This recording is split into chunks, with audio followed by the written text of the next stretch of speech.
Hi friends, எல்லாருக்கும் வணக்கம். Friday morning இன்றைக்கி வந்து பார்த்திங்கன்னா நான் ஃப்ரெஷ் ஆகிட்டு வர்றக்குள்ளேயும் என்னோடய பொண்ணு வந்து காலையில் பிரேக்ஃபாஸ்ட் ரெடி பண்ணி வச்சுருந்தாங்க.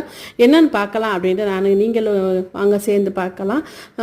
ஆடு 8 அடி பாஞ்சா குட்டி 16 அடி பாயின்னு பழமொழி சொல்லுவாங்க.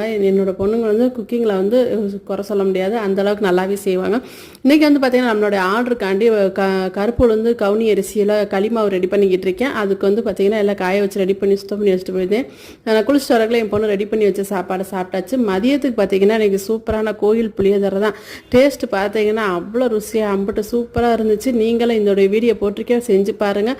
இதில் போட்டிருக்க எல்லா மசாலாவும் பார்த்தீங்கன்னா செஞ்சு ரெடியாக வச்சுக்கோங்க. 6 மாதம்னாலும் இது கெட்டு போகாது. இந்த மசாலா எப்போனாலும் நம்ம சாதம் வடித்து அழகாக சூப்பராக டிஃபன் கட்டி கொடுக்குறதுக்கு ஈஸியாக இருக்கும். நம்மளுடைய ஃபுல் வீடியோ நம்ம சேனலில் இருக்குது, எடுத்து பாருங்கள். பார்த்துட்டு நீங்களும் செஞ்சு பாருங்கள். நைட்டு டின்னருக்கு வந்து பார்த்தீங்கன்னா ராகி தோசை தான் செய்கிறதுக்கு ஊற போட்டிருந்தேன். காலைல 5 மணிக்கெலாம் ஊற போட்டாச்சு. ஸோ நெக்ஸ்ட்டு அடுத்த வீடியோவில் அளவு